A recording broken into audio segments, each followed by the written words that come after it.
ఈ బోర్డుకి పంపిస్తే అవి వైరల్ అయినాయి అంట. వైరల్ అయినాయి ఊరుకో ఈ మహిళని ఫోన్లోకి వెళ్ళారు. ఏం పోయేగానే వచ్చిందయ్యా? సంఘటన మీద ఏమో యాక్షన్ తీసుకోరు. ఒక మహిళ వైరల్ చేసిందని చెప్పేసి ఆమె సెల్ తీసుకెళ్లి ఆమెను ఏదో ఇబ్బంది పెట్టాలని ప్రయత్నం చేస్తున్నారు. తప్పిది, అన్యాయం ఇది. మీరు నేరాలను నొక్కేస్తున్నారు. పోలీస్ స్టేషన్లోనే నేరాలు నొక్కేస్తున్నారు. అన్ని పోలీస్ స్టేషన్లో నింటే ఎవరిని వెళ్ళి కంప్లైంట్ ఇచ్చారనుకో ఎమ్మెల్యే గారికి ఫోన్ చేస్తారు. ఏమండి పలా రాంబాబు కంప్లైంట్ ఇచ్చారు, చేయమంటారా? సిఐ గారు, స్టేషన్ హౌస్ ఆఫీసర్ పోతారా బాబు మీరు అందరూ? శ్రీమద్ రమారమణ పోయిందో సత్యనారాయణలాగా మీ మీద తాటికాయ వేస్తారు. సత్యనారాయణ ఇక్కడ ఎస్హెచ్ఓ, చివరికి ఎమ్మెల్యేలు, ఎంపీలు, హోంమంత్రులు ఆ పోలీస్ ఆఫీస్ మీద తలకాయ మీద తాటికాయ వేసి సస్పెండ్ చేసి అయిపోయిందంటారు.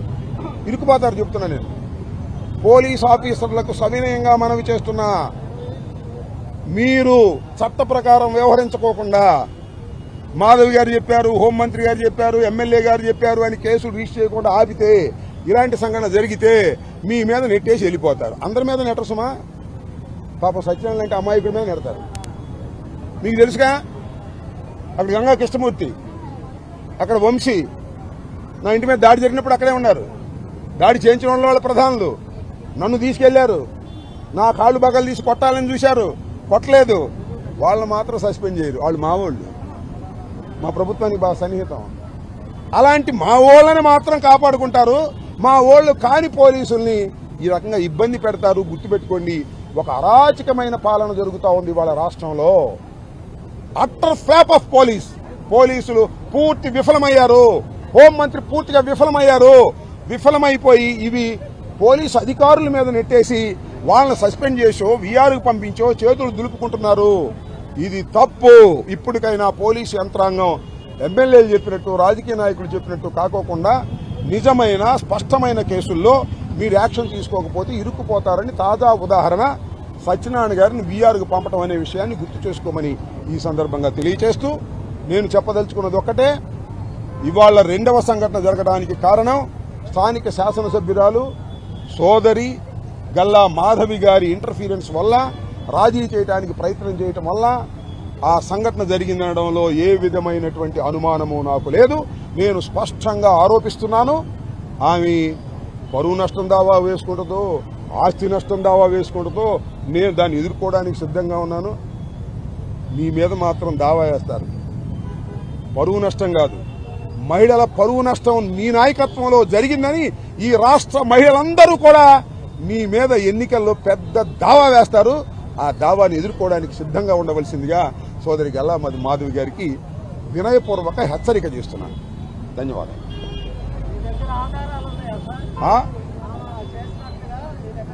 ఇది జాలదా? ఆధారాలు ఆమె చెబుతుందిగా. నేను ఒక మాట చెబుతా. సత్యనారాయణ ఏం చెప్పాడు ఒకసారి కొట్టి చూడండి రీళ్లు. గల్లా మాధవ్ గారి దగ్గరికి ముందు వెళ్లారు. గల్లా మాధవ్ గారు ఎండార్స్ చేస్తే నేను కేసు రిజిస్టర్ అని చెప్పాడా చెప్పలేదా? నేను చెప్పానా? పోలీస్ ఆఫీసర్ చెప్పాడా? అసలు వాళ్ళు ఏం చెప్పారు? మేము డైరెక్ట్గా పోలీస్ స్టేషన్కి వెళ్ళామండి, పోలీస్ స్టేషన్లో మమ్మల్ని కూర్చోబెట్టారని వాళ్ళు చెప్పారుగా. మరి ఆయన ఏంటి సత్యనారాయణ గారు పాపం గల్లా మాధవ్ దగ్గరికి వెళ్ళారని చెబుతున్నారు? గల్లా మాధవ్ గారు చెప్పిన తర్వాతే, ఎండార్స్ చేసిన తర్వాతే కేసు రిజిస్ట్రేషన్ అని చెప్పి ఇంతకన్నా సాక్ష్యం ఏం కావాలి? వాళ్ళ మాటలు బట్టి అర్థం అవుతుంది. ఇందాక ఆయన చెప్పాడు వాళ్ళని అరెస్ట్ చేశారని చెప్పట్లా, వాళ్ళు సరెండర్ కాలేదంట. అంటే ఆ తరపున ఉంది, అందుకనే సరెండర్ మాట వచ్చింది. సరెండర్ అని ఎప్పుడు అంటారు?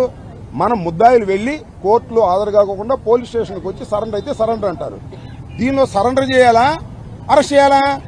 పోలీసులు అరెస్ట్ చేయాలి. కానీ మా సోదరి గల్లా మాధవి గారు మాత్రం సరెండర్ చేసింది. వాళ్ళని రాజీ చేసి కుదరకపోతే సరెండర్ చేసింది. అందుకనే సరెండర్. ఈ రెండు జాలుగా ఇంకేమైనా కావాలా ఉదాహరణలు? ఆమె మాటలు, సత్యనారాయణ మాటలు, జరిగినటువంటి కార్యక్రమం ఒక్కసారి చూస్తే ఆమె పాత్ర గణనీయంగా ఉంది. రాజీ చేయడానికి ప్రయత్నం చేసింది, రాజీ జరగలేదు. అప్పుడు మాత్రమే వైరల్ అయినటువంటి వీడియోలు చూసి కేసు పెట్టారు. నేను మరోసారి స్పష్టంగా విస్పష్టంగా చెప్తున్నా, ఈ రెండవ సంఘటన జరగడానికి స్థానిక శాసనసభ్యురాలు ఆమె కారణం. నా స్పష్టమైన ఆరోపణ. వేసుకోండి, పరువు నష్టం దావా, ఆస్తి నష్టం దావా, లేకపోతే ఇంకో దావా వేసుకుంటే ఎదుర్కోవడానికి అంబటి రాంబాబు సిద్ధంగా చేస్తున్న డ్రామాలు కూడా చెప్పాలి. ఎందుకంటే కోడి కత్తి డ్రామా చూసాం. వాళ్ళ కార్యకర్తకే వీళ్ళు కోడి కత్తిస్తారు, అతని లోపల తీసుకొస్తాడు. ఆనాడు మాజీ ముఖ్యమంత్రి గారిని అతనే గుచ్చుతాడు. ఏదో అయిపోయిందని వెళ్ళి ఢమాలని హైదరాబాద్కి ప్లేన్లు వెళ్తాడు. హైదరాబాద్లో ఒక హాస్పిటల్ అట్లా పడిపోతాడు. ఆయన ప్రపంచం మొత్తాన్ని చూపిస్తాడు, చూడు నన్ను చంపేదానికి ప్రయత్నించారు. చేసింది ఎవరు? వైకాపా కార్యకర్త. చేపించింది ఎవరు? వైకాపా వాళ్ళు. దాని తర్వాత బాబాయ్ హత్య. ఎక్కడ బాబాయ్ ఎంపీ సీట్కి అడ్డుపడతాడని ఏకంగా బాబాయ్నే లేపేశారు. ఫస్ట్ ఏమన్నారు? గుండుపోటు అన్నారు. దాని తర్వాత గొడ్డల పోటు అని తెలిసిపోయింది. గత ప్రభుత్వంలో సిబిఐ వచ్చారు అరెస్ట్ చేసినాక. వాళ్ళు దొంగల్లాగా పారిపోయి కర్నూలు హాస్పిటల్లో దూరి పడుకున్నారు. ఆయనకు ఆరోగ్యం బాగాలేదంట. ఎక్కడ సిబిఐలో వచ్చి పట్టుకెళ్తారని హాస్పిటల్లో పడుకునే రోజులు మనందరం చూసాం. దాని తర్వాత కరెక్ట్గా ఎన్నికల ముందర గులకరాయి డ్రామా. అది స్పెషల్ గులకరాయి అండి. నేను చెప్పాలి, కార్టూన్లో చూస్తాం, మన పిల్లలు చూస్తారు చూడు కార్టూన్స్. అక్కడ ఇట్లాంటి రాళ్ళు ఉంటాయి, ఇక్కడ కొడుతుంది, మళ్ళీ తిరిగి ఇటు వచ్చి ఇటు కొడుతుంది, మళ్ళీ పక్కనున్న వెల్లంపల్లికి ఇదే కన్ను కొడుతుంది. అంటే నలుగురు తల్లిగా వెళ్ళింది ఆ గులకరాయి. స్పెషల్ గులకరాయి. అది కూడా ఎంత డ్రామానో చూడండి.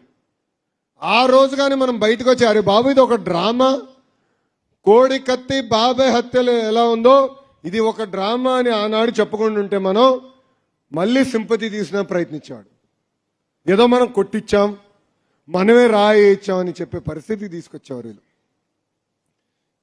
కల్తీ మద్యంలో వీలే, చివరికి కల్తీ నెయ్యి కూడా వీలే. అదొక కల్తీ పార్టీ. పై నుంచి కింద వరకు అంతా కల్తీ నాయలే ఉంటారు అక్కడ. అలా ఉంది వాళ్ళ పరిస్థితి. ఈరోజు వాళ్ళందరూ దేవుడి ప్రసాదం గురించి మాట్లాడుతున్నారు, మన పైన ఆరోపణలు చేస్తున్నారు. ఇక్కడున్న కార్యకర్తలు అందరికీ ఒక విషయం చెప్పాలనుకున్నా. నేను టీటీడీ లడ్డు విషయంలో రాజకీయం చేయదలుచుకోవాలి, కానీ మీ ముందల వాస్తవాలు పెట్టాలనుకుంటున్నా. 2019 వరకు నెయ్యి ఎప్పుడు తీసుకున్న లడ్డు కోసం అద్భుతమైన టెస్టింగ్ చేసేవాళ్ళం, ఒక పద్ధతి ప్రకారం వెళ్ళేవాళ్ళం. కర్ణాటకలో ఉంది కేఎంఎఫ్ అని, Karnataka milk federation cooperative dairy.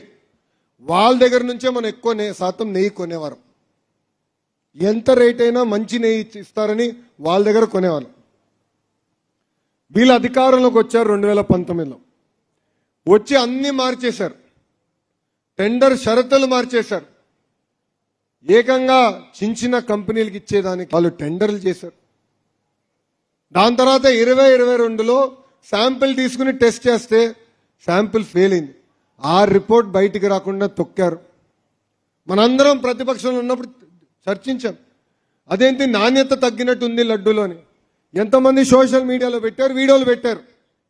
అందుకే మన ప్రభుత్వ అధికారంలోకి వచ్చిన వెంటనే గౌరవ ముఖ్యమంత్రి చంద్రబాబు నాయుడు గారు టీటీడీకి ఇమీడియట్ గా నెయ్యిలో ఏదో తేడా ఉన్నట్టుంది, శాంపిల్స్ తీసుకోండి, పంపించి టెస్ట్ చేయించండి అని చెప్పారు. టీటీడీ అధికారులు శాంపిల్స్ తీసుకుని కేంద్ర ప్రభుత్వం ఏర్పాటు చేసిన కోఆపరేటివ్ ఎన్డీడీబీ కాఫ్కి శాంపిల్స్ పంపించారు. దాంట్లో చాలా స్పష్టంగా యానిమల్ ఫ్యాట్ ఉంది, వెజిటేబుల్ ఆయిల్ ఉందని చెప్తాం జరిగింది. అది మొన్న వచ్చిన ఛార్జ్ షీట్ పేజ్ నంబర్ 35లో చాలా స్పష్టంగా సిబిఐ వాళ్ళు కూడా చెప్పారు. ఇది మీకు ఎందుకు చెప్తున్నానంటే ఇప్పుడు కొత్త డ్రామా మొదలుపెట్టారు. టీటీడీ లడ్డూను కూడా వదిలిపెట్టట్లేదు, దేవుడి లడ్డు పైన డ్రామా మొదలుపెట్టారు. అందుకే మనందరం అప్రమత్తంగా ఉండాలి. ఇంకా చాలా డ్రామాలు చేస్తాడండి. వాస్తవంగా జగన్ గారు సినిమాల్లోకి వెళ్లాల్సిందే. ఆయనకు ఆస్కర్ కాదు కదా, భాస్కర్ అవార్డు ఇచ్చిండే వాళ్ళందరం కలిసి. అంత అద్భుతంగా నటిస్తాడు.